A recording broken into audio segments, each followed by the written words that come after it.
我也是在阿美族安通啊，花莲玉安通哦。好，那我也从小在台北长大。那这一次我们做这个都市原住民迁移史，我觉得是非常有意义的一件事情，一个工程。很早以前有那个学者也做过相关的研究，不过他没有办法做到非常的深入，因为他要问的是很多各个地方的原住民迁移的状况。可是在台北我们要先做台北其实就有很丰富的迁移的历史跟故事，所以说我觉得这个事情非常有意义啊，等于是我成长的过程。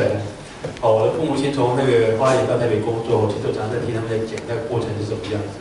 那还有我的很多叔叔阿姨都是一样，到处都有亲戚，我亲戚在基隆啊，在抓鱼的，有亲戚在台中、在高雄处理的，那很多人。那我们这次做这个都市原住民迁移时我们在想说怎么样可以让这样子的故事被记录下来。那所以说是我等一下就跟大家讲比较技术层面怎么样子推动、怎么执行的方式。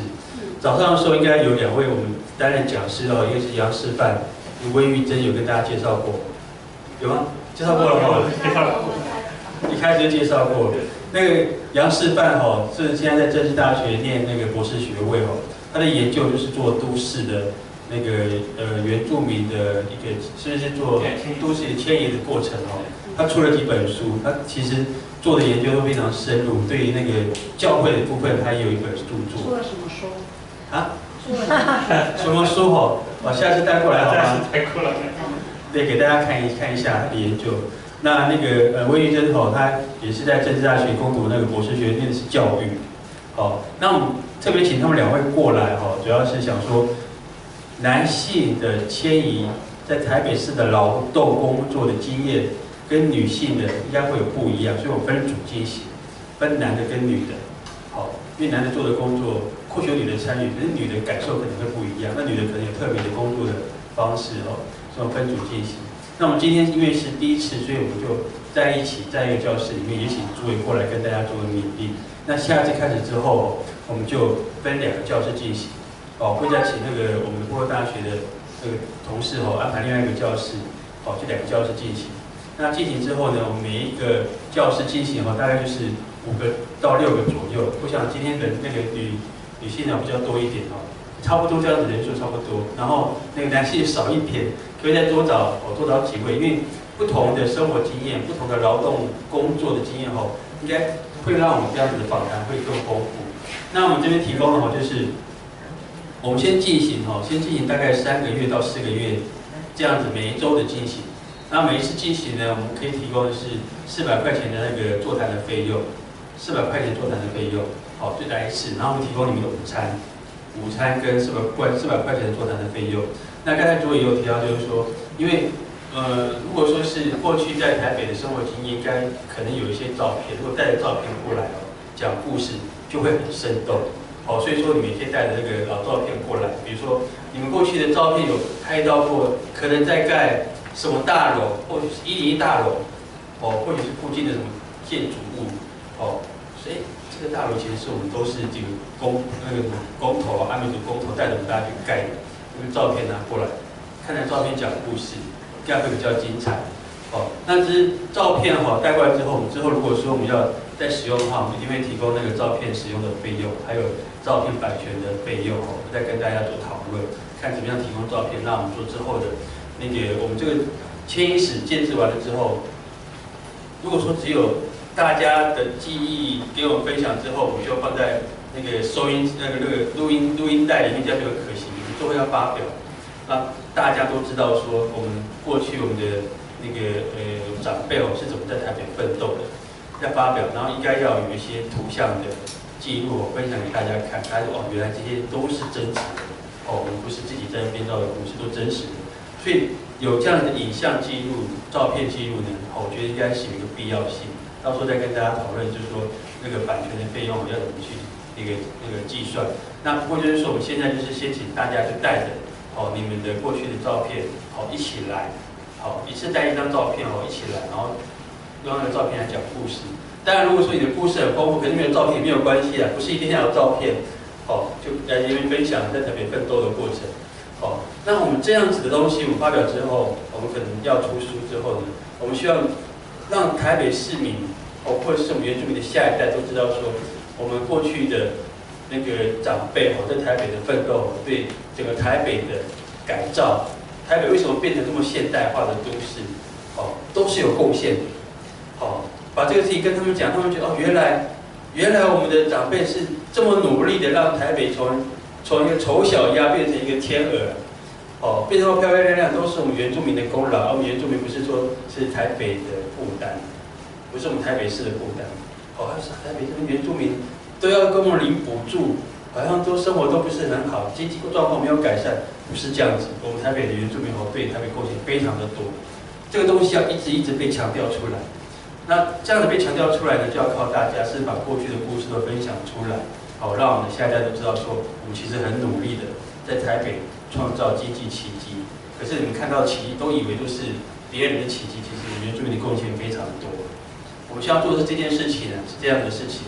刚才各位也有提到他办这样子的那个迁移史座谈，他的想法就是这个样子。那我们诸位其实很早期就在台北做那个劳工的那个应该说我们叫劳工运动，或者说他对劳工的照顾其实一直在很努力在做。那他也观察到了很多过去的20-30年在台北市的原住民劳工的生活是什么样的面貌。他说他曾经看过说，从101大楼在盖的时候，多少原住民的员工在里面那个工作，下班的时候下来全部都是原住民。可是现在在101大楼里面上班的人有原住民吗？我看应该是没有几个。可是101大楼是台北市原住民的贡献。我们的贡献这么多，当然不是只有101大楼，可能他刚刚讲凯悦饭店，台北市政府。我以前念大学的时候，我们台湾大学的图书馆，我很喜欢去那边看我们的新的图书馆盖好多么的舒服，在那边读书很舒服。后来我就绕之后发现旁边的公寮都是排湾族。原来这个台大的图书馆都是我们排湾族的乡亲的贡献。所以其实我们原住民对台北市的贡献是非常的多，可是我们必须要把它讲出来。都不讲出来，我们小朋友那个自信心都很难建立起来。像那个前几天我跟几个大学生在聊天，不是学校的老师在聊天，就那个很多那个很好的学校，北一女中、中山女中很好的学校，老师就很感慨说，我们的原住民学生都不愿意跟大家讲他是原住民，可是要领那个奖学金补助的时候就出来了，而且很可惜，为什么他们对于自己的身份这么没有自信？我觉得是我们没有做好，我没有告诉他们说你应该要很勇敢的跟大家讲你是原住民，因为原住民是一个很光荣的身份。那光荣的身份在哪里？光荣的身份我们就要跟他讲有多光荣啊！多光荣在哪里？我对台北的贡献那么多，怎么不好讲？都可以讲。所以说这个东西是我们必须要去努力做的一件事情。那我们之后下礼拜开始之后，我们就分组的方式进行，分男的跟女的。那每一次呢，就请大家就分享大家的故事。我每一次都是10点到12点之间。12点的话，我会提供午餐。那我们其实现在同时我们在进行的是另外一个，就是原住民部落生活记忆的一个回溯。所以说现在我们楼下那个会议室进行是排湾族，阿美族的是在礼拜1早上，礼拜2早上是泰雅族。礼拜1、礼拜2早上都有，然后礼拜5早上是排湾族在楼下。那我们已经同时在进行，那进行的方式也是一样。像现在我们排湾族的有8个老人家在会议室里面在分享他们部落过去的文化生活的经验。我们同时做部落文化生活经验的记录，也现在开始要做的是你在都市奋斗过程的经验记录。所以我们现在同时进行很多的计划。那这个计划其实对象也都是我们台北市现在的耆老人家们，所以老人家智慧其实是我们觉得很重视的一件事情。比如说我们那个社会福利组在推那个老人到国小讲故事的计划，应该很多有一些那个大哥大姐应该都有参加那个乐龄到校服务讲故事的计划，也是希望说我们的耆老可以把过去的生活经验、文化经验可以分享给台北市一般的学校的小朋友。不是只有原住民小朋友，一般的学生让他们知道说，原来原住民文化有这么多丰富美丽的地方。所以我们充分的运用那个乐龄的祈祷们的智慧，也希望大家也可以跟你的朋友们大概同年纪的，大概不是70岁以上，大概同年纪的，也可以跟他讲，我们现在正在推这件事情，如果有机会的话，可以一起过来分享，可以一起过来分享，这样的话，可以累积更多的故事，更多的光荣的故事，让我们的小朋友更有认同，更有自信心，这是我们的目的，大概讲到这样子，不知道大家对这个计划还有什么样的问题吗？我们每一次的每一次的座谈每次座谈都会请我们的那个2位助理来协助做那个记录。一位助理是介绍一下，刚好介绍都介绍了，我不认识都介绍过了对，做记录那如果说有相关的一些工作像录影啊、摄影、照相还有做文字记录都会由他们来帮忙。那有一些其他的那个关于这个2个座谈的相关推动工作也会用普罗大学的一位同事古麦，刚才介绍过他吗？没有那我们普罗大学的同事叫古麦和平是打样的，这边有打样的老人家吗？就德洛国的对，老人家对了，也对啦，55岁就算了啦。会由他来帮忙如果说有相关的一些事情，也可以请他来协助。像我们每次这个订便当就请他帮忙。那如果说这些便当那个菜色还可以再更好的话，也可以给他建议，或者去调整的。就先这样。那除了相关的那个电话联系工作，也会请古麦帮忙联系。就是如果说你要临时请假可以跟讲师或者是跟助理，也可以跟我们古麦讲一下。那如果说你要推荐其他的朋友一起来参加的话，也可以跟古麦讲，让古麦去联络他，一起来参加这样子的座谈。那我们每次座谈是400块钱，今天这一次我们还来不及去用现金领出来让大家去领取，所以下礼拜我们是用现金来发给大家出行费，再把这一次补给大家，就不要用汇的，要汇的有点麻烦。我先这样做说明。那如果说你要跟邀请朋友过来的话，你可以先跟他讲说，一次来座谈2个小时，你可以讲话的时间大概不是一次讲2个小时因为大家要那个交流嘛，所以大概那个可以讲话的时间也不会太长。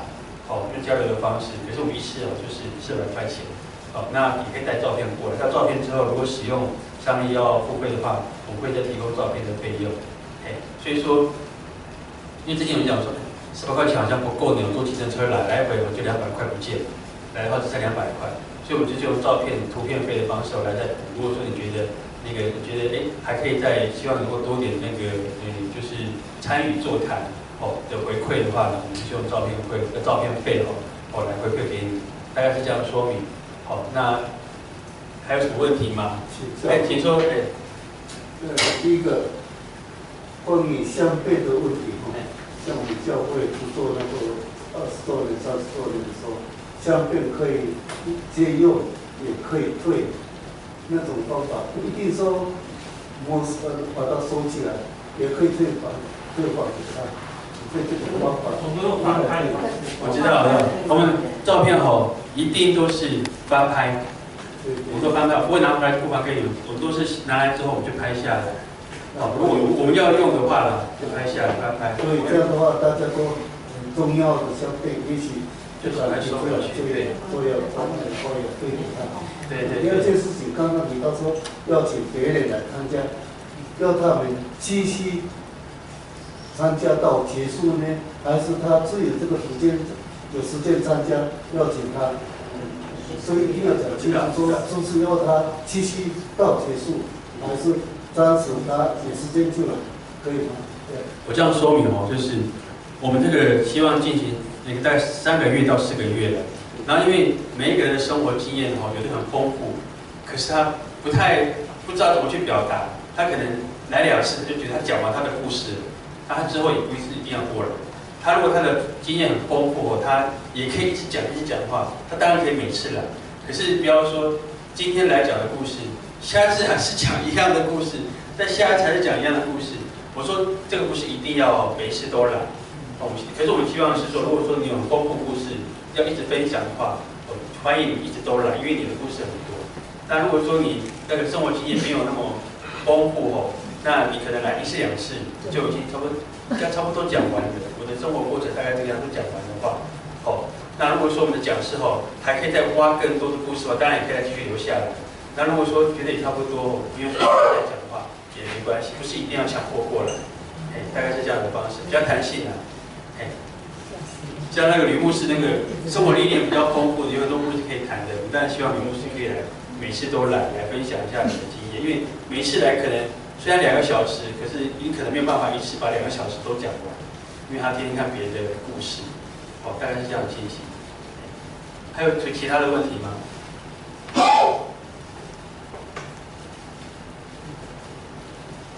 好，那个暂时都没有问题因为以后还有很多可以聚会，很多聚会的时间大家可以一直来分享大家的故事。那个之后在做故事分享的时候，大家一定要很热烈很热烈的这样子发言，让我们的故事累积很丰富。我刚刚去下面听那个台湾族他们在座谈，台湾族座谈就是大家都争先恐后的发言，因为有很多想要讲的事情，一个人讲到还没有讲，另外一个就一定要起来讲话。我觉得这样子就会很热闹，大家就会觉得很有趣、很快乐，因为每一个人的经验都很丰富，就让大家把自己丰富的经验都分享出来，大概是这个样子。OK， 如果还没有问题的话，那没有关系。请说。我想要等大家发言，不发言。我的意思说，如果是刚刚我有问过，每一个人要讲自己的故事，还是用主题？刚刚你都说好像用主题的方法，每一天出来的那个要讲的那个主题是什么？如果可以的话，能不能给我们去安排？什么时候要讲什么样的主题？这样的话大家都预备好，大家知道今天要讲什么样的主题。那样的话，总家里预备好要讲什么？对，不然的话时间会对。这个我们就交给我们的讲师来安排。就是现在说明一下。那我补充一下因为我们已经有主题定出来了，那我们下个礼拜是要讲就是来都市为什么来都市？那可不可以顺便谈一下你在盐乡部落的生活经验？好，那这个主题我们下个礼拜会印给大家。好，所以我们是依照主题来讲。好，那我们下个礼拜要讲什么？我前一个礼拜就会跟大家先讲一下，你们回去可以想一下啦，或是去找老照片都可以。对，那这个是我的补充。那另外可能我们要，大家有赖吗？有。还是无赖？有。有赖那我们要训练清楚。他们很进步哇，这些大家都蛮清楚的。那我们等一下用建立群组了好。那以后要请假，要有些分享都可以。那我们还是要写的是简讯普通的瓦地有没有赖？没有。现在都有了。现在都有。都有在。那等下电脑。好，那我们先休息一下，先休息好。对，先让快来了。好，那大家先休息一下，我们先互相交流。对。我们录音的群组嘛。对，我们现在弄好了。那我们那个主题，因为是我们大概先想好的嘛，那如果排给大家看，说哪一周的主题，大家或是看到说觉得还可以再延续谈，说我们都可以透过上课说，我们上。